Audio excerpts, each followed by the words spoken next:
AMD didn't send these ones out to reviewers. This is the AMD Threadripper 7960X. We already reviewed the 7980X and 70X. This is the cheaper version. It's $1,500. We just bought it for review. This is a 24-core, 48-thread part that sockets into the new HEDT motherboard's in-socket STR5. The CPU claims a boost clock up to 5.3 GHz single core, which should make it fast for a Threadripper CPU. By HEDT standards today, $1,500 for a Threadripper CPU is cheap. It's economical. In a sense, it's still a lot more expensive than a mainstream desktop part like a 7950X, where you're talking maybe $500 or $600 versus $1,500, and that's a big jump in price for an extra full 8 cores.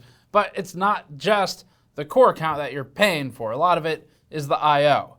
And you'll pay extra for the motherboard too. We've seen a lot of the new Threadripper boards are like $1,000 plus. But more so than that core count increase, the significant increase is the I/O capabilities, even on the 7960X. It's an interesting balance of a higher frequency, a still relatively high core count, and having the fuller I/O options as compared to a desktop part like a 7950X or 14900K. Before that, this video is brought to you by Squarespace, and visiting squarespace.com/gamersnexus will give you 10% off your first purchase with them. We've built a number of our own websites with Squarespace, including our recently launched gamers.nexus site, where we list catastrophic PC hardware failures to inform subscribers of those failures. I built this site personally in a couple of hours by using Squarespace's Fluid engine to move blocks around visually until I liked it. We also built our store website with Squarespace using its built-in e-commerce tools, and of course we built a website for our CEO Snowflake because she demanded our audience know who really runs the show. Get to the core of your idea and spend less time on web design by signing up at squarespace.com/gamersnexus or click the link below. The 24-core HEDT Threadripper part almost seems like the boring option. Maybe that's why it wasn't sent out,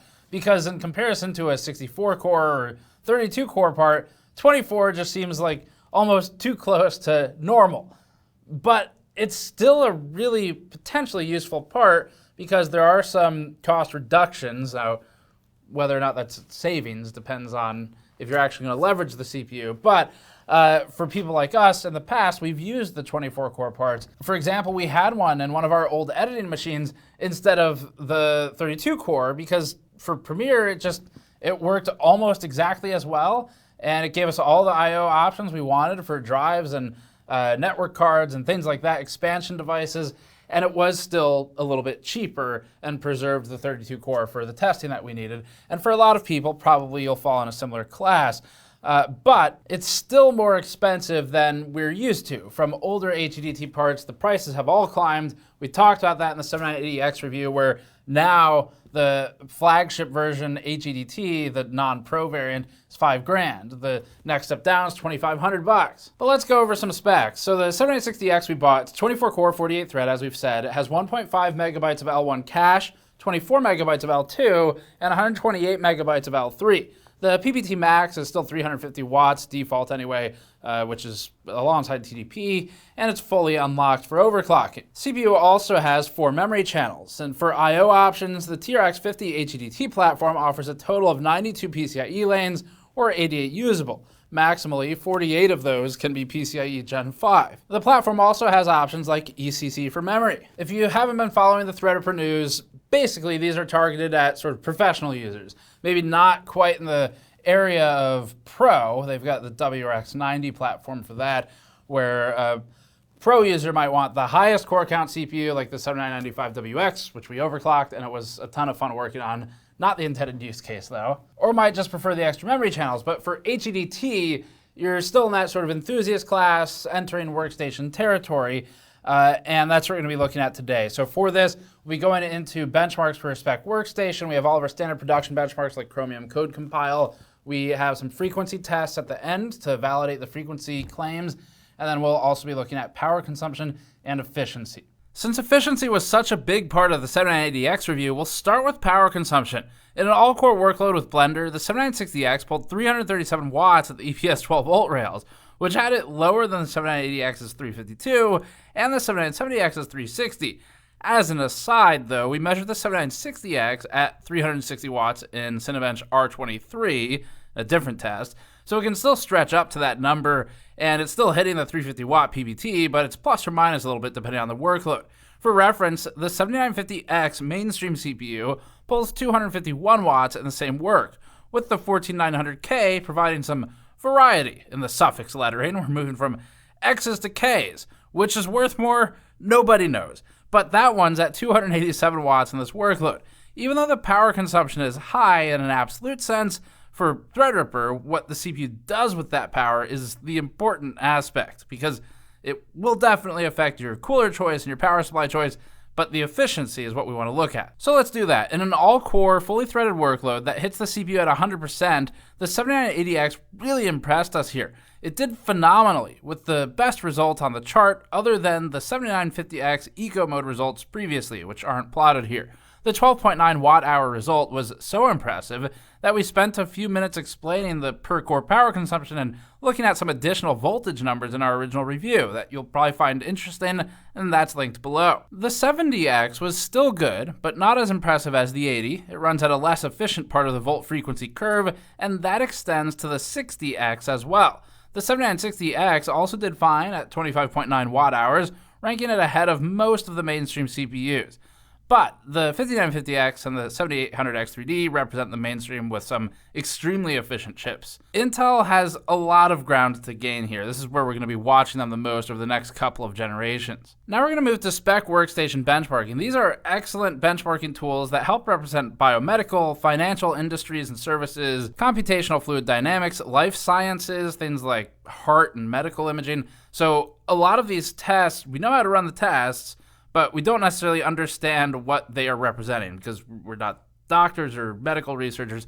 But our viewers told us in the comments last time that these were apparently very helpful, so we're happy to provide them again and make them a more permanent part of our testing suite. First up for Spec is the product development category of testing, which includes computational fluid dynamics benchmarks. At least this aspect we have some exposure to, but the medical stuff's coming up. In this one, the 7960X performed impressively in some tests, even in spite of the heavily reduced core count.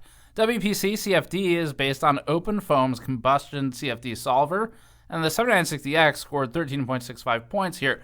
This is an aggregate point scoring. That puts it close in performance to the 7970X and the 80X in a relative sense, and the scaling isn't that favorable for higher core count Threadripper parts for that one, but it's favorable enough to establish a large gulf between the 60X and the mainstream desktop parts. The Rodinia CFD solver test scales cleanly here, with the 7980X leading the 70X by 62%, which itself leads the 60X by 33%. But the 60X and the 7970X were outperformed by the Intel 14900K in this test, with the 7960X also outperformed by AMD's 7950X. So as usual, cores aren't everything. The Calculix testing had the 7960X at 5.12, leading the mainstream Intel part by 34% for that one. Next up, the Spec Life Sciences and Biomedical tests. These tests look at LAMMPS, which spec.org says is, quote, a molecular dynamics simulator that consists of 5 tests simulating a variety of molecular properties. It also tests NAMD, which a viewer of ours taught us how to pronounce in the last one, so thank you. That runs a molecular interactivity test. And then Rodinia Life Science does Heartwall medical imaging, among other tests that they list on their website. In this suite, the 7980X leads the 7970X by 30%, which itself leads the 60X by 16%. The 7960X holds a significant advantage over the mainstream desktop parts and prior Threadripper CPUs alike, for LAMMPS at least, at 71% improved over the 14900K Intel part. For NAMD, we observed limited scaling against the 7970X, but still a significant gain against the 14900K. The 3970X did particularly well in this test previously, and NAMD also posted significant scaling favoring the 7980X, as compared to the LAMMPS and Rodinia tests here. Now for the financial services and probability tests, where Spec Workstation runs Monte Carlo simulations, Black-Scholes pricing, binomial options pricing tests. We're really waiting for them to add that Wall Street Bets benchmark, where it processes how many really ill-advised comments you can calculate at one time. While we don't necessarily understand the real-world applications for some of these financial workloads beyond running the test, again, this is one that a lot of you really seem to appreciate in the last review, so we'll keep it in. The scaling is excitingly clean overall from a numbers standpoint. The 7980X gaps everything, holding a 60% lead over the 70X, and the 7970X's lead over the 60X is 27%, which itself rests closer to the 3970X in some of the prior tests. The 4900K is at the bottom of this particular chart. Now for the spec energy testing, the application tests for seismic data processing with SRMP algorithms, a convolutional filter with a 100 by 100 random filter applied to a 20K by 20K pixel image, and some more. Here the 7960X ranked third by convolution again, although its convolution result is only barely ahead of the 3970X. It's interesting though to see them at about parity despite the core difference, because we have an architecture difference that's maybe surfacing here, and frequency too. The FFTW result had the 80X massively ahead, so core scaling is strong there. The 60X was relatively close to the 70X, but far ahead of the 3970X. The Poison result had it behind the 3970X and 3960X. Now we're moving to our standard suite of production tests, starting with Blender. We have some fun stats to add. The 7995WX came through our lab for an extreme overclocking live stream, which you should absolutely check out on the channel because it was hugely educational. We got to work with 2 AMD engineers, we learned a ton, and we did some fun liquid nitrogen OC. But the 7995WX with liquid nitrogen and an extreme overclock set the mark for the best performance we've ever seen in this test at 1.2 minutes. Is it realistic? No, but it's really fun. The stock result was about 2.1 to 2.2 minutes, but it wasn't 100% comparable due to some differences in the test setup, as was AMD's engineering team with their own hardware on site. But it gives you an idea. And besides, it'd be realistic if you had someone to pour liquid nitrogen for you while you ran the render. Back down to earth though, the 7960X required 4.6 minutes to run Blender, so it allows the 7970X an improvement by the way of 1 minute, or 22% time reduced. We always do our chart calculations in the direction of improvement, so in this instance, improvement is a percent time reduction. We don't flip the axis and invert it to a rate, or like renders per unit of time, but instead use the base metric of time. The 7980X required 2.2 minutes to complete the render, an improvement of 52% time reduced from the 60X. It's a big jump. Even for those using Eevee with CUDA, it's still impressive to see how much can be done with CPU cores these days. The relevant desktop parts would be the 7950X, marked at 6.4 minutes, and the 14900K at 7.3 minutes. Respectively, these allow the 7960X an advantage of 28% and 37% time reduced. The 7960X manages to offer benefits over the mainstream desktop parts beyond I/O in several of these tests for those who can make use of its capabilities. Chromium Code Compile is next. This is like Blender. Smaller bars are better, and we don't invert the axis to a rate, but we use the base metric of time without abstractions away from it. The 7980X's 31.4 minute result has it running at 27% time reduced against the 7970X, which itself reduces the time requirement to complete the compile by 16% over the 7960X. The 14900K required 71 minutes to complete this compile, with the 7950X basically the same. The result of the HEDT 7960X against these parts, assuming about 71 minutes or so for them, is 28% time reduction. The 3970X is still hanging in there at about 60 minutes, sticking close to the 7960X and still establishing a gap against the 7950X and the 14900K. 7-zip is up now. These tests are measured in millions of instructions per second, or MIPS. For decompression, the 7960X ran 388,000 MIPS, allowing the 70X a lead of about 29%, with the 80X in a similar spot. We're limited in headroom when we're this high up, though. The 7960X performed similarly to the 3970X, but had a more drastic lead of 41% over the desktop 7950X part, or 66% over the 14900K. In compression, the 7980X sets the ceiling at 393,000 MIPS, followed closely by the 7970X at 352,000 MIPS, and then the 7960X at 288,000 MIPS. The 7970X leads the 60X by about 22% here, with the 7960X leading the 7950X non-3D by about 50%, which is near the 14900K as well. It's a big gap between this lower-end HEDT part and the best desktop parts. In Adobe Premiere, looking first at aggregate score with Puget Bench, the 7960X scored 913 points, just behind the 7970X and functionally tied. That has it ahead of the 7950X, the 14900K, and everything else.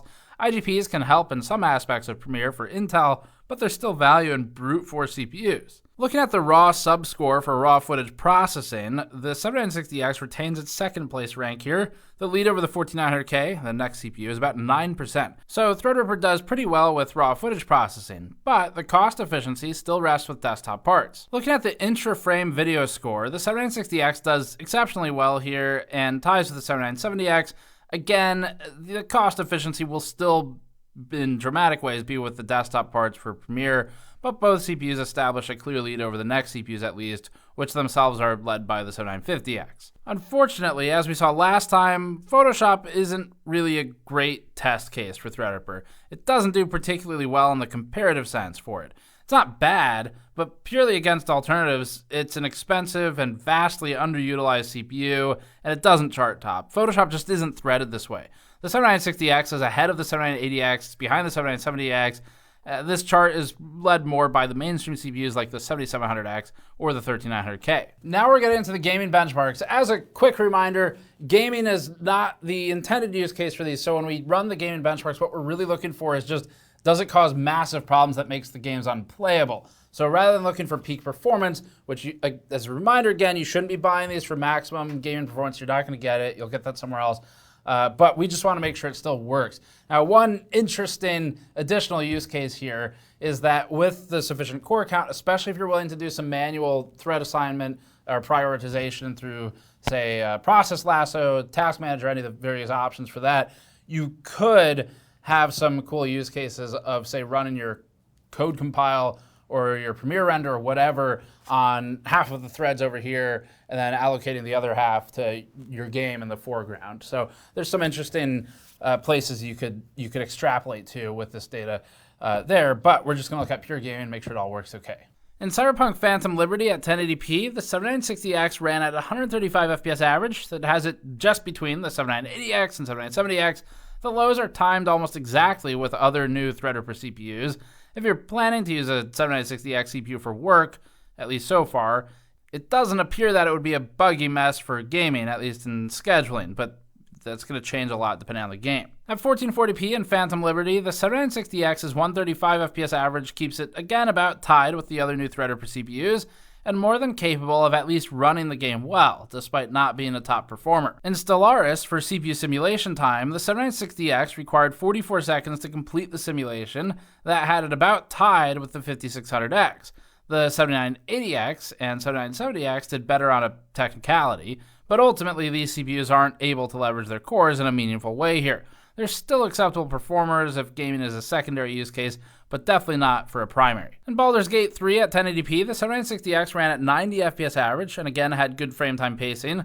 The CPU is just behind the 7970X and 7980X, but realistically all three of these are roughly tied, and from a practical standpoint, you'd never notice a difference. You might notice a difference with the high-end desktop parts though, especially in games like Rainbow Six. Rainbow Six Siege was buggy and couldn't launch with our 7980X previously. We're not sure if they've fixed that. We haven't gone back to check it, but we ran the 7960X through it successfully this time. The frame rate is overall impressive. It's still managing 547 FPS average. It's obviously way behind the top performers here, but that's still pretty damn good. The 1% lows are worse than its 13600K, but not in a way that anyone would realistically care about if they are the target audience for the 7960X. If you're a competitive gamer and you do care about these things and you think it actually matters to your performance, then you need to buy a different CPU. But that's something everyone knows already. Now we'll look briefly at frequency. AMD advertises a maximum single core frequency of 5.3 GHz on its website. In our chart, with a single-threaded Cinebench run, we measured this frequency for the 7960X at about 5340 MHz, so it did pass that requirement. It's technically slightly above spec. We didn't have any issues maintaining the single-core frequency in our testing. Our previous review had the 7980X at about 4800 MHz single core, so this is actually a lot higher for lower threaded applications on the 60X. For all core frequency, the 7960X ran in the 4600 to 4700 MHz range. We were between 0 and 5% away from PPT max, so this was a fully loaded test. Frequency dropping from the high numbers in single core is expected. The 7980X, for reference, was closer to 3.9 to 4 GHz all core in our previous review, and again, that makes the 7960X much higher in frequency, which is a trade for its position on the volt frequency curve for efficiency. And also, it's just lower core count. All right, so this is basically something that someone might buy for, again, giant air quotes here, but cheap or an economical workstation. Prices have gone up. We've talked about that and covered it already.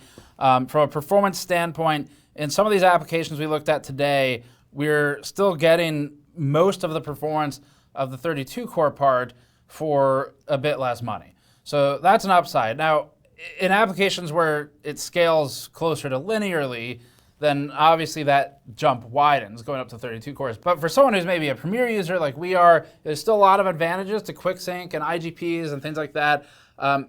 This is getting into sort of subjective territory, but our experience with Threadripper in the past for an editing workstation was that it was generally one of the most reliable systems we've ever used for video editing.